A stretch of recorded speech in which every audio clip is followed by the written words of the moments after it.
Coming up today on the Nice Guys on Business. The conversation around brands exists in silos. So you have the people who protect the brands, like me, and there might be other people involved in that, like valuation experts, some people who measure, some people who deal with enforcement, with counterfeit goods. That's all on one side of the equation. But the people on the other side of the equation, starting with the people who create the logos and all of that stuff, there's no really interaction. But then the internet came along, and to me, it changed the whole conversation. Because from the perspective of the entrepreneur now has to be seen and heard, or their business needs to be seen and heard across many platforms that didn't exist even 10 years ago. We didn't have Twitter. We didn't have Snapchat. We didn't have all the other social media. Life moves pretty fast. You don't stop and look around once in a while, you could miss the Nice Guys on Business. Go from where you are now to where you could be. Get expert tips to grow your business, to be more productive and more efficient, whether you're trying to build influence, grow your community, or make it rain. Best-selling author of Nice Guys Finish First, Doug Sandler, can lead the way. The Nice Guys on Business is produced by Turnkey Podcast Productions. Now, here's your host, Doug Sandler.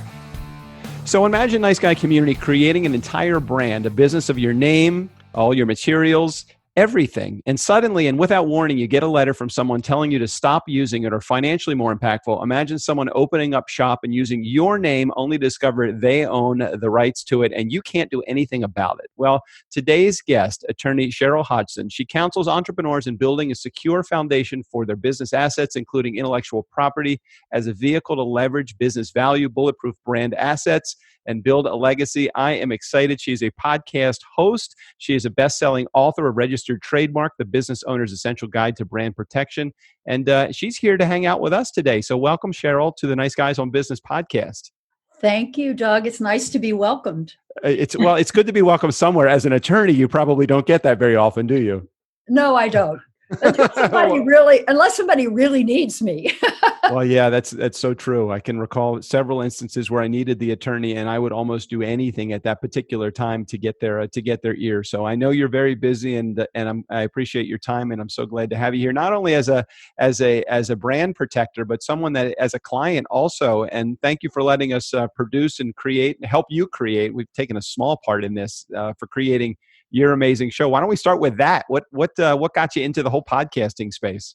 Well, you can appreciate this because you've been podcasting for a long time. I made a failed attempt about 7 or 8 years ago and recorded 2 episodes, published them to Apple Podcasts, and never did another episode. So you suffered from pod fade very early on. You even were pre-pod fade term, and you were pod fading at the time. Yeah, well, the issue for me was, quite frankly, at the time, I think 2 things. One, I actually didn't have the bandwidth, but more importantly, I didn't have the mindset of what I felt it was going to take to sustain it. And I stepped back and I said, I'm not going to do this until I really am committed to making it. And you should be committed because I've seen some of your crazy antics over the last couple of months as we gotten this thing out and rolling. How do you feel about the launch of your podcast? I know you are like so swept away with all of the other busyness in your life. How did you even find time for it? And then why did you feel like this was a significant time for you to release and start launching podcast version number 2?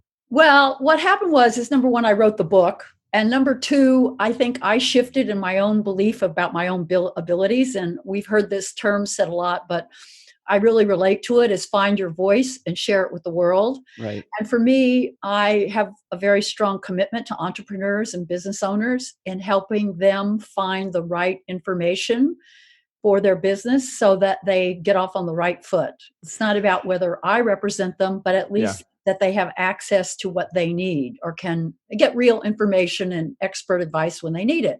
But so I just got off on this thing about brands, and I wanted to have a discussion with people who I think are helping build brands, who are essential to that process today, and also businesses, both services and brands, who are doing something to change the world.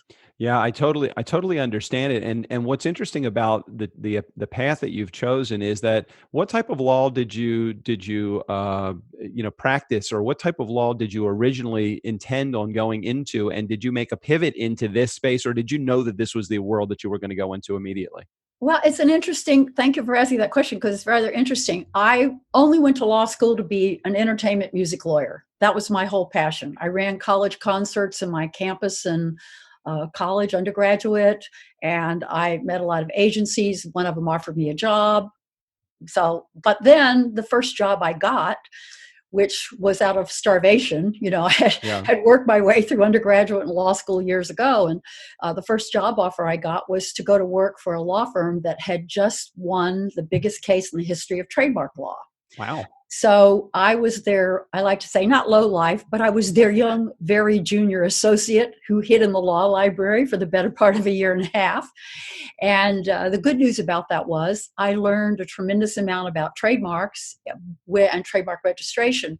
So I continued my music career for the most part, but then somewhere along the way, really about 15 or 20 years ago, I'd say, when the music industry started shifting, and the record companies started wanting to take ownership of band websites and Hmm. URLs and names because it was a whole new world. I just went, wait a minute, stop. This is Right. not the way it works. So I kind of, that passion just grew. It was always there, but it's evolved into a really major passion now. So maybe talk to me about, and those that are in our community that are entrepreneurs and maybe not understand. Whenever I used to hear the word brand, I kept thinking, oh, that's your logo, but it goes so far beyond that. So maybe start with a 101 approach to what a brand is. And then I want to take a deeper dive into brand versus copyright versus trademark, and do some other stuff beyond Which that. is great. I think it's a good, important distinction. Uh, Number one, I would say that from my own personal experience, one of the other reasons I got into all of this was I felt like the conversation around brands exists in silos. So you have the people who protect the brands, like me, and there might be other people involved in that, like valuation experts, some people who measure, some people who deal with enforcement, with counterfeit goods. That's all on one side of the equation. Right. But the people on the other side of the equation, starting with the people who create the logos and all of that stuff, there's no really interaction. But then the internet came along, and to me it changed the whole conversation, because from the perspective of the entrepreneur now has to be seen and heard, or their business needs to be seen and heard across many platforms that didn't exist even 10 years ago. We didn't have Twitter, we didn't have Snapchat. We didn't have all the other social Did media. you just go to Snapchat? You went right from Twitter to Snapchat. There were so many other leaps that you could have made in Okay, between there. Facebook. Oh, since we're doing Facebook Live. I know. Every time it's funny when I start answering questions as I'm a guest on a podcast, I'm like, okay, where do I go? I start thinking about, my mind starts to race like 17 steps ahead. But yes, I totally understand. And just so you know, also, we've known each other for the last couple of months, and I know that we've had a relationship beyond that with New Media Summit and stuff. And just know that you're in a comfortable place here. And I always say, let's just, you and me, just have a conversation. I can Right. remember talking to guys like John Lee Dumas and Pat Flynn and some heavy hitters in the podcasting space, and literally being so not nervous because I was afraid to be in their company, but more nervous because I have to be so perfect with how I present my material, because if I don't, I'm not going to come across professional. I'm like, fuck that. I'm Okay, like, great. just you. I'll This buy is into just you and that. me. We have two microphones, and you have an amazing green screen backdrop behind you. That's right. I'm broadcasting virtually from Cap d'Antibes in France. I just love the idea that you're here and you're sharing all this. And because I oftentimes will find that I get some amazing free coaching from the guests that come on my show.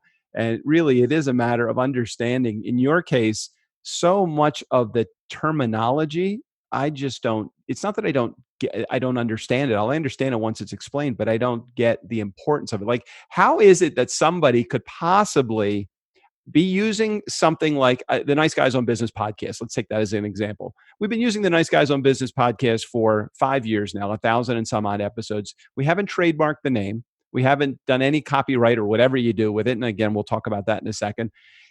Could somebody tomorrow trademark the Nice Guys on Business podcast and say, hey, Sandler, hey, Bonner, you guys cannot use that name anymore? The short answer is yes. Number one, yes, they could trademark it because you're not on the registry to have carved out your space and your niche.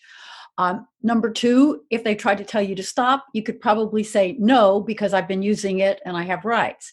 But here's the problem. There's a huge, huge psychological, which I sometimes didn't even appreciate myself, importance to having that registration for what the products are that you or your services you offer. And here's why. Because what has changed dramatically that didn't used to exist even a few years ago is, number one, if you're selling a product, a hard product, Yep, on Amazon, which thousands of companies are, even small mom and pops, there's something now called the Amazon Brand Registry, which puts you in a pre-approved type of status, but you can't be part of that unless you have a federally registered trademark. You cannot enforce, if someone were to take your Facebook page name or your Twitter name or something similar, and you needed to try to enforce them, you can't even file a complaint with Twitter or Facebook or Instagram if you do not have a federal registration. So it has become, with the tech companies, it's foundational to even getting their attention. So what do you do? So somebody comes to you, and I had experience with this back at the agency that I used to work through called Washington Talent Agency. There was a company that I think was in Colorado that actually started using Washington Talent Agency, and they opened up a website, Washington Talent Agency, West Coast or whatever like that. Who knows? They opened up something like that, and they started to pull some of, and they played a better game when it came to SEO. So they were ranking higher than I believe the agency was on Google. If I have all of these facts wrong, it's a facsimile thereof, somewhere close to that. So how do you actually protect against something like that? Okay, well, here you raise a very interesting question because there's two things going on there. Number one, it's not a great name. West Coast Talent Agencies. Did you say it was West Coast? Well, Washington Talent Agency. Washington, sorry. Okay. Washington Talent Agency has got some problems to begin with as a trademark. As a trade name, it's okay. But in order to file a federal registration, there are certain things you can't register. One is something that's geographically descriptive. So if it's actually a talent agency that began in Washington, that would probably not be registrable to begin with. And it's a pretty descriptive term, the word talent agency, right? So that's one thing. But number two, you are raising an important point because there's another huge reason to register a distinctive brand name. One of the little quote unquote dirty tricks on on Google, which a lot of people don't even realize is happening. But trust me, you'll start to notice it from now on, now that I tell you this. It's called Google operates based on a bidding system. It is I don't know if you've ever seen it, but it's literally like going to the horse races. When you log into the back end and you buy Google AdWords, whoever pays the most money and bids the highest price literally gets that placement at the top above, the paid search. Okay. So when somebody does that, though, I'm realizing that they're paying because it's got the little word called advertising. And I think that a lot of people also recognize which are the sponsored posts versus which are the organic. Right. And that's okay. There's nothing wrong with that if they're using descriptive search terms. Right. But when your competitor comes along and buys your trademark, and you are also wanting to use your trademark or brand name to purchase ranking in Google, suddenly Google is putting you in the situation of bidding against a third party to use your own name. Oh, I understand. Okay. And they're driving up the price by selling off the trademark. And there's probably been 50 or 60 lawsuits filed in the last 10 years by everybody from American Airlines. Some very heavy hitters have tried to take on Google. The problem is Google outspends everybody. So the courts have held that if your competitor buys your trademark and drives up the price for you to use your own trademark, which in a small situation, it's not going to matter. But hold up, because you mentioned a few things in there. I just want to make sure I understand this correctly, or at least I play the other side of it. Small entrepreneur, somebody that's out there, they're doing $100,000 to $200,000 of business a year. They're doing enough to keep their family going and have a good income coming in because they got good margins and everything is great. And they're providing a service. Let's say that they're not even focused on Google AdWords or anything like that. Let's just talk about that guy that wants some protection from somebody coming in and stealing the work that they own or the Okay. name that they own. What are the typical things that I should look out for if I'm that small entrepreneur that's trying to be protected? Okay, number one is domain names. And that's probably the most important benefit as a practical matter is if I'm selling goods and services that can be shipped all over the world, for example, Mm-hmm. um, guess what? You'll be surprised how many people will turn around and uh, and register a local domain. You have to remember, not only are there the domain endings that we think of, .com, .net, Right. .us, there are now hundreds of generic TLDs, Right. and there are country-specific domains. What's a TLD? Sorry, I don't know. A top-level domain is a .com, and a So- GTLD is a generic top-level domain. So you mean if I own niceguysonbusiness.com, but I don't own niceguysonbusiness.co or .biz or .edu or any of those things, is there a way to protect yourself so that all of those things are owned by you without buying each of those domain names? Yeah, it's called a trademark. Okay. All right. And here's why. Because if somebody comes along, number one, it becomes impractical to buy up every domain there is. Right? Agreed. Okay. Agreed. And I don't ever advocate that. I do advocate, if it's something very strong, to get sort of the basics, without breaking the bank. However, there's a mechanism called the Uniform Domain Dispute Resolution Proceeding that was created it's called a UDRP. Right. And it is a way that if someone takes your domain name and populates it and offers a competitive product or service, it doesn't have to be identical, but they're competing with you and you have a federal trademark, there is a streamlined mechanism through the World Intellectual Property Organization and another organization in Minnesota called the National Arbitration Forum, and you can file and you will get your domain and that person shut down within a month or two. Okay. And so it's intended to benefit exactly what you're saying, small business owners whose domains have been poached. And I'll give you a quick example. I represented a pretty famous author for a long time, and it was more in the self-help spirituality field. And she had a global program for certifying practitioners in her methodology. Mm-hmm. And we had protected it all over the world. Literally, somebody took her entire program, translated it into Dutch, and had a local website in Holland that was basically had stolen her entire program and her exact name. But Wow. So I've had that happen to probably 24 clients in the last 15 years.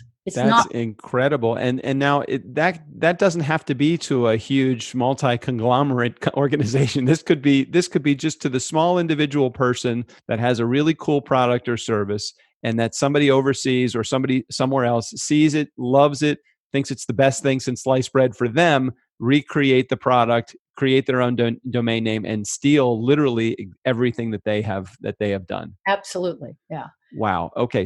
So one of the big negatives a lot of small business owners feel, which I relate to, it is costly to go to a federal court lawsuit. I mean, it's not for the faint of heart, either financially or emotionally. But the UDRP is, under $3,000 to $5,000, which sounds like a lot, but in the scheme of going to court, it's like 1/1000th of what you'd pay to go to court. It is, you get it solved. All right, Cheryl, what do we need to know as an entrepreneur that not only protects us, but what do we need to know just out of the gate? Because you take a company like mine, and I created, and I'll go back to an old career so I don't expose my new career to anyone to theft. But let's go back to my old career as DJ Doug. So I built a DJ business for 30 years. I never trademarked the name DJ Doug. I was known as the bar mitzvah king for whatever that's worth. So I just look at that and think, well, who else is going to use my name, and why would they want to use my name? And what do I need to know as a guy that's got this brand, DJ Doug, but doesn't really want to go through the hassle of doing the protection and the intellectual property and everything else? What do I need to know that's going to be important to me? Okay. Well, number one, I think you have to start with, what is your goal when you go into business? Are you building a brand do you actually want to build a brand, number one? Some people are happy with just a descriptive domain and that's it. And Okay, that so might be all can we take that approach first, because there probably are a number of people in our community that says, "Hey, I'm a plumber. I'm out there. I'm doing my plumbing, and I'm having a good time. I mean, I'm making a living, and I'm comfortable, and I don't want to go through the hassle of trademarking and copywriting and doing all that stuff." So, what if I'm in that scenario? Does any of this stuff really matter? Well, I'll give you a story. It's in Uh, my book, and that's okay. going to be my free gift to your audience is a free copy, download copy Oh, of nice, the cool. entire Yeah, book. and we'll make sure But we put a link in the show notes for that. And we'll mention it by the for the end at the end of the show as well. yeah, But thank but you, Cheryl. I appreciate that. well, I bring that up because the lead story in there is my very first client I had in Los Angeles, which was Mario Salinas, who owned a recording studio. He eventually sold Milagro Sound, which was a huge studio in Glendale. He started a networking business to help entrepreneurs build their entrepreneurs and actually homeowner, anybody, any Hmm. business, everyone was trying to get connected. It's hard Hmm. to remember this, but when the internet first started, nobody was online. I mean, Right, we're on those right. dial-up connections on AOL, right? Yep. You've got Wow. mail, literally, and you would hear the squawk like, Yep. Yep. I trying to know it. connect, right? So Mario built his website. He got the domain, the exact situation you're talking about. He grew his business. He did really well. 6 years later, he was doing really well, but so was another company that launched within 3 months of him, who was an online bookseller named Amazon. Okay. Okay. Okay. And he started getting cease and desist letters from Amazon claiming that he was a cyber squatter, that he was a thief, and that they were going to sue him if Why? he did not give And, up and his why? own What was his domain? Amazon networks. Oh my gosh. Okay. So they all started at the same time, And so there was no question that he was innocent. He did not steal from Amazon. You have right, to remember, Amazon was a river. It's a river in Brazil. right, right, It's right. called the Amazon River. And he just didn't think it was important to get a Okay, trademark. got it, got it. In the case that he then, instead of doing that, he had protected himself and he didn't have to cease and desist. What would have so? Did he have to stop using Amazon networks? Well, here's what happened. Okay, Okay, because he hadn't carved out his niche, he hadn't staked out his turf. Because remember, at the time he launched, he was doing computer networking. At the time Amazon launched, they were selling books. But 6 years later, they had sort of some kind of computer description in one trademark. right. So they didn't care who was first. They were bigger than he was. So they sued, when we didn't turn over the name in 5 minutes, they sued him in federal court. So I mean, it would have cost him $100,000 to $200,000. Oh, okay. So he didn't do anything about it, but if he didn't do anything about it and he went to court, it would have cost him probably his entire business just to try to protect it. We're right. But if he'd had the trademark, it Right. would have been a different ending because he would have legal rights staked out Yes. or exclusive rights for what he was doing. And who knows, maybe Amazon would have bought that name from him for a huge amount of money. Maybe they would have, They would because have. they Yeah. did pay him something, but it was a pittance of what it would have been had he had the trademark. Understood. Okay, so now you've made the play in an extreme manner, but one that's very, very personal to you, which is really Yeah. cool. Now take the business that says, okay, I probably should be doing something to protect myself. Before we get into the how you do the protection and what the protection is, can you explain the difference between a trademark and a copyright? Absolutely. There's two things. One is a trademark protects the name of a product or service. The protection for a trademark is granted only, quite frankly, not to protect you, the entrepreneur. It's to protect the public from being deceived.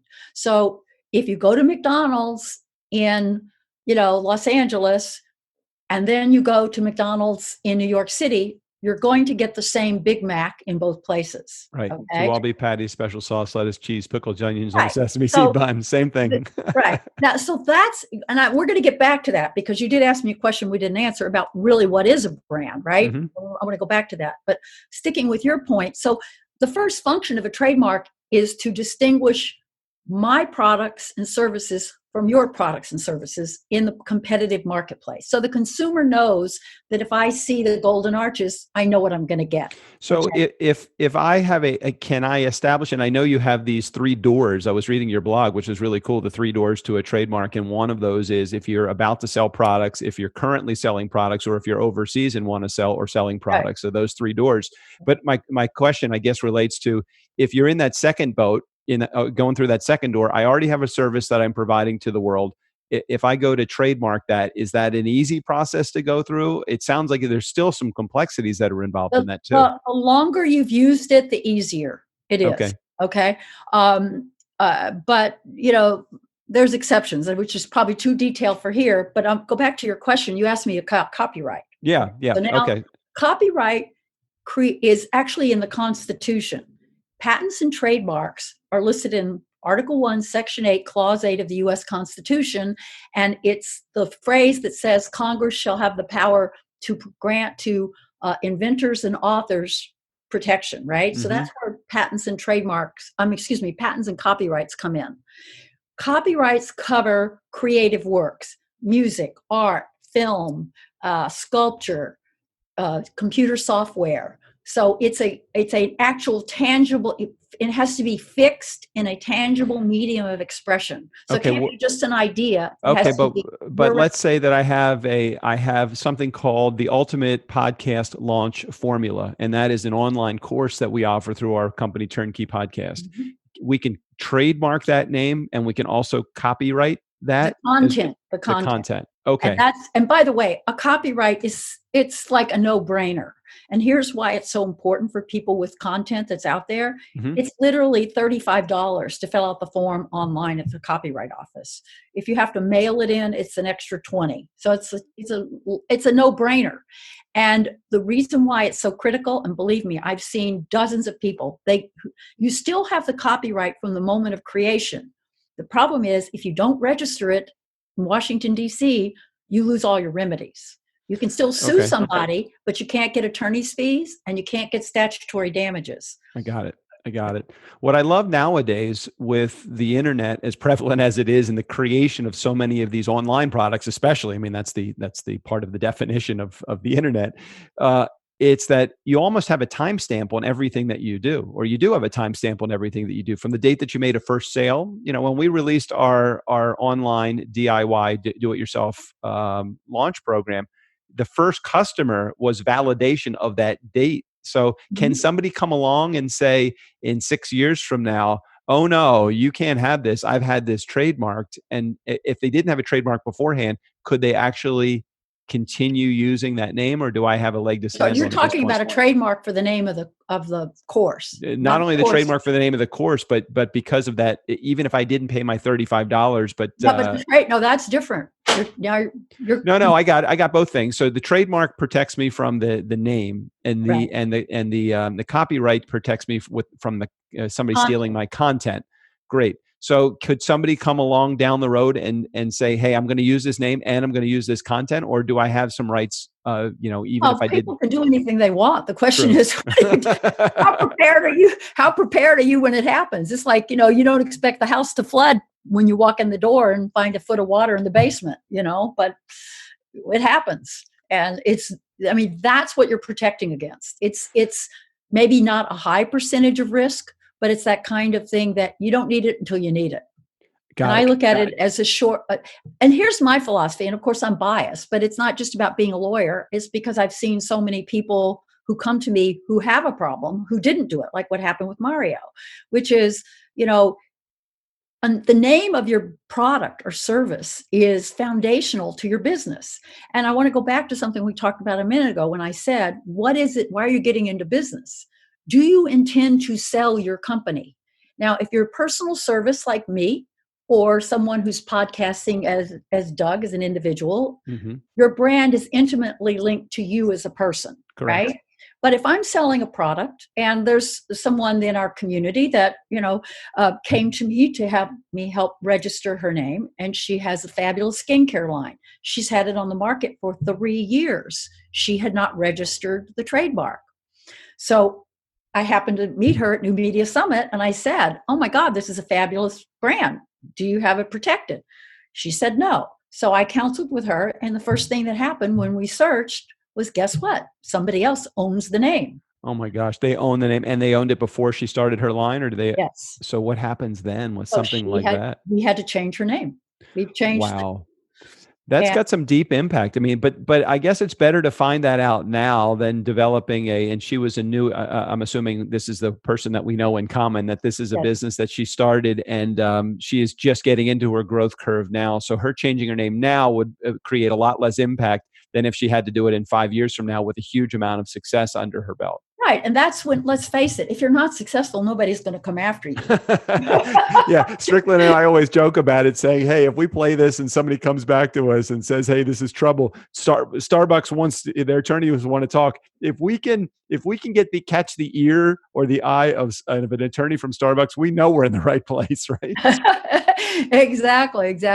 So then but can we go back? I mean, I know Yeah, you're asking absolutely, questions, yeah. but I don't want to forget, because you asked a very important question, Go ahead. which I didn't get. I kind of Very, skipped over. very about the rare issue. I do that, so I'm glad you're coming back to answer the question. Because it's a very passionate issue for me, and it ties in exactly as to why I launched this. I mean, I kind of have a joking way of saying it, which is like, I kind of walked around for years when I first wanted to get into the world of branding and go, it was like I couldn't admit that I didn't really understand it. You know what I mean? Totally understand. And I'm like, okay, well, if I don't understand it, maybe other people don't understand it. Yeah. So I started really trying to study and look for books, and I found all this stuff, but it was very like highbrow, esoteric. A lot of it came from the UK. Yeah. And I'm like, Jesus, well, how's the entrepreneur going to understand this if I don't? But really, now I've kind of shifted in my evolution of what I really see a brand as being. And my 3 words I'm playing with, and there's sort of 4, but it's the 4 C's. It's building a connection to your audience. Mm-hmm. And nowadays, you have to have a community, especially Right. if you're online, right? Yep. Whether it's a Facebook group for your course or it's a community at large because they love your product or service, or connection, community, and then contribution, I think, is an important, element of what kind of contribution are you making into the marketplace that you're in, and then creating currency. Mm-hmm. And currency is really kind of at the heart of what a brand ultimately is. It's your reputation. It's what do people think of you? And, that goes back to creating the connection and it's like, what kind of experience do you have in what's your customer's experience? It's like, it doesn't matter whether you're offering a podcast training or I am an attorney or someone goes in the store to buy a product. If you don't have a good experience in the process, you're not going to have a good impression of that brand. Understood. So let's play doctor for a second, Cheryl, and we'll do this with our clothes on. So this is always good. So let's play doctor for a second and help me understand what symptoms I might be having that you can help cure. So talk to the entrepreneurs that are in our community. What symptoms are they experiencing, or what things are going on in their business health where they say, it's time for me to talk to a professional about it? Well, here's the thing, and why I wrote the book, and I'm hopefully that that will help your audience if someone's Mm-hmm. interested of learning more, because I'm about empowering the entrepreneur. If they choose to think they can do it themselves and they want to protect themselves, that's great. Mm-hmm. The biggest problem in the field of actual trademark registration is there's a lot of misinformation and there's no barrier to entry. So there's an awful lot of these quote unquote discount filing services that offer too good to be true rates. And I'm sorry to say, it's kind of the field that you do get what you pay for. Right. Because if they're not lawyers, they can't give you legal advice. So You're not going to have a plan. And the number one mistake I say, and I share this, hopefully it helps answer your question a bit, is the number one mistake I see entrepreneurs make when they decide it's time for them to do something. They want to jump in and register it immediately. Right? And I like to say registration is the 5th step. It's not the first. What's the first? There's 4 things that need to happen first. Okay.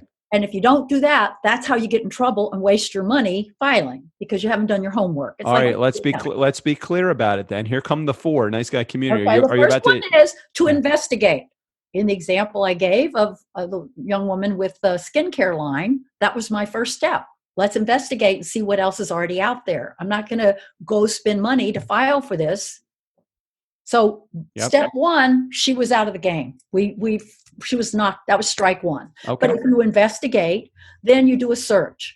And there's searches at the trademark office, there's searches on the internet, and then there are professional searches where I even have to use third-party companies who can do a global search to cover everything. Okay. Then we navigate the search. Wait, are we still on step one, or have we moved on to now 2 we've and 3? investigated, but we're going to take the results and we're going to navigate it. Okay, so investigate into navigate. Okay. Okay, and that's where I tend to come in, and I have kind of get proud if I can do this. It's kind of a game for me. If I can step around somebody else in the marketplace and still get my clients slotted in. Got it. Right? Then I purposely avoid choosing to register for products or services that might trigger a rejection based on that. I'm not always able to do that, but it's something I try to do. All right, we've investigated it, we've navigated it, and steps 3. And then we're going to make a selection, because especially now, I'm thinking of someone who's coming to me and they haven't really invested heavily. Right. If it's a service and you have a website, it's fairly easy to change a name. But if you've printed up 20,000 labels and shipped products to stores and you've got to change the name, that's an expensive mistake. Agreed. You know? So before you select a name and decide on it, you make your selection based on what's protectable. Again, that's the other big mistake I see entrepreneurs make. Is 3 years ago, when I went under Freedom of Information and got the latest stats, over 30,000 applications in 1 year were rejected for being descriptive. You cannot protect a descriptive phrase. Okay. That's a huge mistake. So I spend a lot of time counseling with my clients to either change it a little bit or have them try to understand that if they're going to pick a descriptive name, they're going to have a lot of problems trying to protect it. So let's just make sure I got this right. We don't know, because I haven't hired you to answer the question, but if I were to say the ultimate podcast launch formula, there's a lot of descriptive words in there. Yes. There's a formula and there's ultimate. Now that might be that could be rejected for that reason alone. Yes, but then I've based on my years of experience, there's another little, this is getting in the weeds legal, but there's a doctrine that would allow me to argue that if I take otherwise descriptive words and put them together in a unique way, it can form a distinctive trademark. That would be an argument. And I would be whipping out that part of those pre-written briefs that I've done years ago on that topic and arguing to the examiner on your behalf. Okay, got it. So we got investigate, we have navigate. Did I miss a third one? Selection. You're going to make a selection of something you can protect. Selection. Then we're going to go on to step 4. What is 4? Right. Well, just to finish on selection, I always like to say, I like to tell people, look for the intersection where selection meets protection. Okay. So then I'm assuming the next one is protection. No. Okay. No, the next one is proper use. Okay. And you would be amazed at how much time I spend reviewing clients' websites before I file to have them make the necessary changes to use the trademark in a way that constitutes trademark use. There's something like 1,000 pages of government regulations. Of course. Including, including pages and pages that that tell you just how you have to use it to qualify for a trademark. Okay. So, I counsel with clients on making sure their use is they're not going to get rejected. Yeah, you could go through this entire process and not be using it properly, and someone on the other side that wants to use the name because they feel like they have the legal rights to it could punch a hole in what you say because you're not using it properly, and you've lost even though you've gone through the entire battle at the beginning. Right. Well, exactly. And it's also submitting the proper samples to go with it. Right. Got it. Well, that's all technical stuff, but it enters in. Then once you've got all that lined up, that's 4 steps. Then we file for the registration. Got it. So we have strategy, we have information, we're using it properly, because one of my little articles I've written in the past is the 5 most common reasons you'll get rejected. So my goal on behalf of a client is to minimize the risk of rejection by doing those first 4 steps. All right. So I love that. It really does take it down into some pretty simple terms for those that are in our community to understand. A Nice Guy community, if you haven't been confused by the message that is being, if you are confused by the message that's being shared here today, I really encourage you to reach out directly to Cheryl. She will be happy to do a consult with you so that you guys can figure out whether it makes sense to use her as the professional that's in charge. There's many, many times that we have said, we really need to do this. We haven't done it. I have to say, I'm just being as open and genuine as I possibly can. We need to do something. We're building a business around this. And I'm not broadcasting so somebody will take license and go out and take and trademark what we have. But at the same time, look, I want to share with you that it's the same thing oftentimes with people with wills. There are many people that have a significant amount of resources and they don't have a will. And for me, Exactly. it doesn't make sense not to be protected. And this is your will for your business. So make sure you stay protected. But you just hit it on the head, because and I think this is important for people to understand. Especially if you have a product, and to some extent even services, when you go to sell a company, or let's back up before you even get to selling a company, so many young entrepreneurs, let's take tech, that they go start a website, some tech thing in their bedroom. They have no funds, they have no investors, right? They launch it, people start downloading the software, whatever. So at some point, they go for their first round of funding. That is the number one inflection point I see. It's got to be. No, when the investors come in, the first thing they want done when they put their money in the bank is they want that entrepreneur to go get protection. Of course, you have got to want that. I mean, it would make the most sense if I'm going to invest $1 million, $500,000, even $10,000 in something. I want to know that I am protecting my money from that brand being stolen by somebody else. And it's not even being stolen; it's legitimately somebody could come in and take over. I would highly encourage you to check out this. Yeah, and it's beyond just protection; it's an asset. So if I'm putting my money in as an angel investor in your business, and we are talking that we're going to have an exit strategy in 3 to 5 years to sell the company or sell the business, what are we going to be selling? And let me assure you that on the back end, when somebody comes in to kick the tires to buy your business, they're not looking at your used computers. Right. They're not looking at the furniture in your office. They want to do due diligence on your patents, your trademarks, and your copyrights. That's the number one thing that determines price.